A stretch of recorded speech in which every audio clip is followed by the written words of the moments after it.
ActionSA concludes its inaugural policy conference in Boksburg today. The party aims to emerge with a document that will form part of its elections manifesto and convince voters to choose it at next year's poll. So the economy and the country's growth were just some of the major topics discussed. And ActionSA further saying that it spent 8 months engaging ordinary South Africans on what the solutions should be and what they should look like. Our reporter Pule Letshwiti-Jones is tracking that story for us and joins me now to give us some heads up in terms of what was discussed, what came out of conference. Pule, good morning to you, colleague. ActionSA quite intentional with this conference, not only coming up with solutions, but consulting their members and greater South Africans in terms of what they think would be the best mechanisms to resolve some of our national issues. Take us through what came out of conference.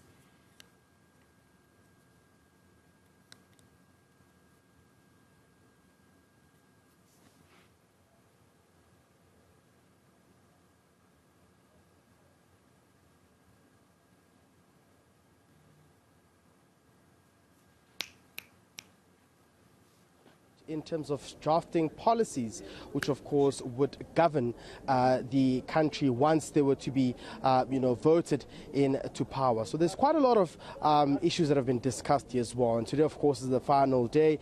They're speaking about land and rural development, public service sector, and of course corruption and fighting crime as well.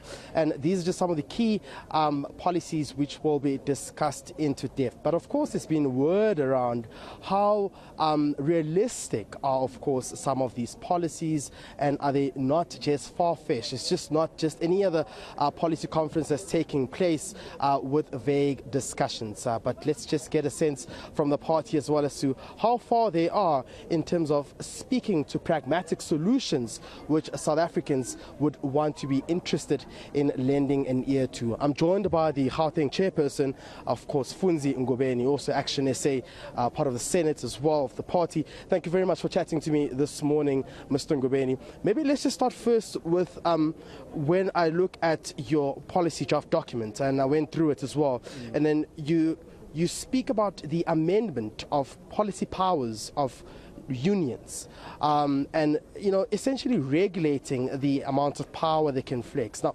you're the chairperson in Gauteng, and you're part of the talks in coalitions, particularly in Johannesburg and Tshwane. We are seeing what's going on in Tshwane currently right now, where SAMU is exercising their muscle. They're going to bargaining councils. Their members, who some of them have been dismissed by the city, are allegedly behind the destruction that's going on in the city. How will you be looking into this policy? How is it pragmatic? How are you willing to address it as a party?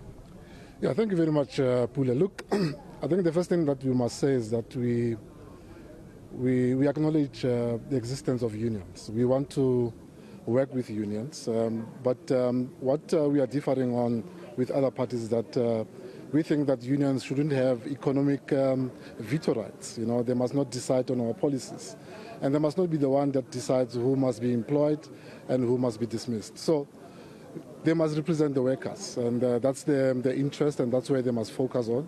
But we have seen, over the years, that principle shifting from really working towards representing the workers and wanting to be politicians or vying for political power and so forth. So that is what we are differing with them. But we want them to exist. We want to work side by side with them. They are our stakeholders in government, so we must respect them. Look, I think in Tshwane, for example, the union has exercised their right now to go to the bargaining council, right, which is something that we actually encouraged, as ActionSA, to say, go to the bargaining council, get the bargaining council to deliberate on your matter, and then once it's done, then we can be able to move forward. But initially, you'll remember that they went on an illegal strike. They destroyed, properties of the city. Even yesterday, trucks were banned and all those things. We condemn all those things. We think that the union should follow processes. The rule of law must at all times be respected. But in Tshwane, there's also another factor, which is the administration, the city manager, and the mayor himself. I think they need to deal with the matter in a mature way. At this particular point, emotions are quite high, and we released a statement after the bargaining council to say we need calm heads. We need people to come to the table. Let's see how we can be able to make sure that this particular bargaining council resolution helps us to resolve the strike and end the strike ultimately, you know. But what we've seen, I mean, immediately after the bargaining council outcome, the mayor was on TV saying, look, we're still going to take the matter for review, you know, to the Labour Court. I mean, to me, I'm interpreting it as the mayor's arrogance saying, Oksalayo, whether you won or what, but we are going to take the matter to the Labour Court, we're not going to pay you, you know. That's the humility that is lacking at the moment. We need to make sure that we come on board, all of us, all the stakeholders, bring the union here, and as ActionSA, we are ready to mediate. One of the policies that we have adopted in this policy conference is to say we need to have a national sort of platform where we can be able to mediate between the employer and labour as well, to ensure that the trust deficit that currently exists, it's actually closed, you know. So as ActionSA in this particular matter in Tshwane, we are ready to bring all the parties together. We are saying to the mayor, calm down. We are saying to the workers, calm down. Let's go to the table, let's talk amongst ourselves, let's find a solution. The bargaining council resolution was quite comprehensive, you know. It talks about the budget. It also talked about the previous decisions that were taken for the workers to get an increase, you know. So we need to be able to say, without arrogance, to say, let's look at what is available, let's look what the bargaining council have said, let's analyze it, and let's find a way of ensuring that we can be able to end the strike. And for us, we're going to work very hard to ensure that happens. But you know, linking your policy as well, which speaks about mediating. Is this enough to rescue the situation? Because the workers saying they've been talking. And ActionSA is part of the multi-party coalition, which is in Tshwane as well. And they're saying the talking hasn't yielded any results as well. Again, are these pragmatic solutions and policies which can speak to some of the issues affecting municipality and, of course, municipalities and governance at a broader perspective? Yeah, look, I mean, I think going on strike is it's protected by the law, and but people must, when they go on strike, behave in a proper way.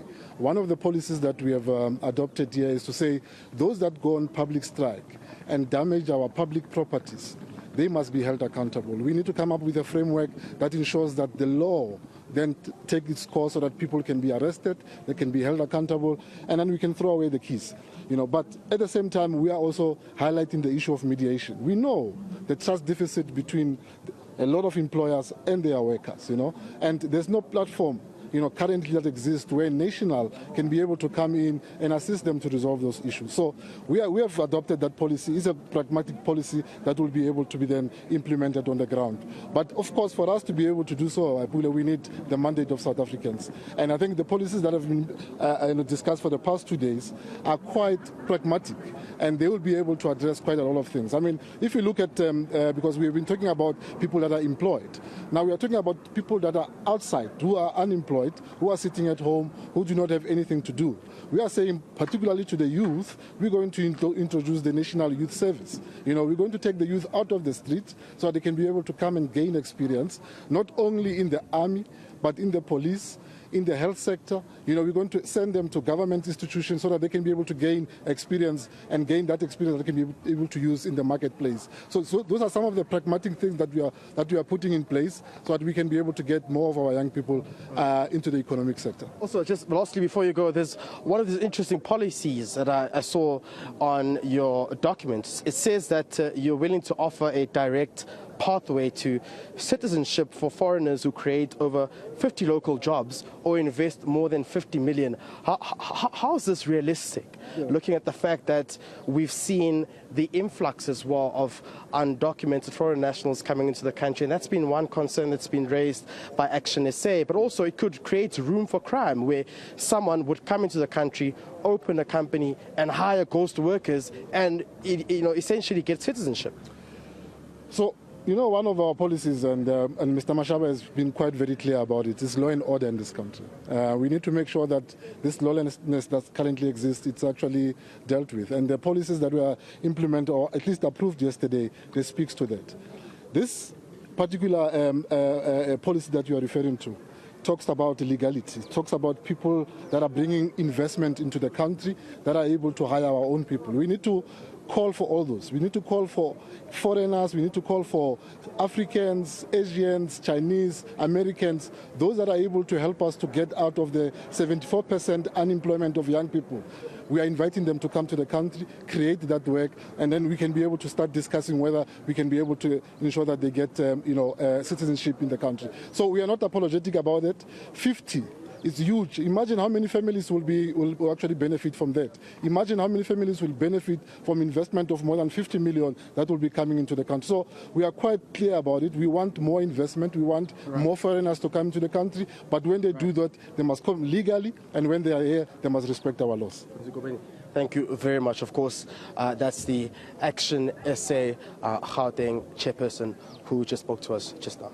All right. Well, Pule, of course, we'll be sure to also come back to you as soon as there are any other developments. But it seems that the agenda points that have been discussed are quite clear. When it comes to energy crisis, the energy crisis in the country, ActionSA taking quite a formidable stance in trying to come up with resolutions to end it, but also boosting economic growth in the country. There seems to be also a priority, but also looking at the recent events of the strike out in the city of Tshwane. There's some who, of course, members and workers who had been striking. Some haven't lost their jobs, and we know that been in bargaining council. Now the city of Tshwane said they would be approaching the Labour Court. It seems Funzi Ngubeni quite intentional there in trying to be a part of a conflict resolution. So, colleague, will be sure to come back to you as soon as there are any other results out of the ActionSA conference. That's Pule Letshwiti-Jones for us.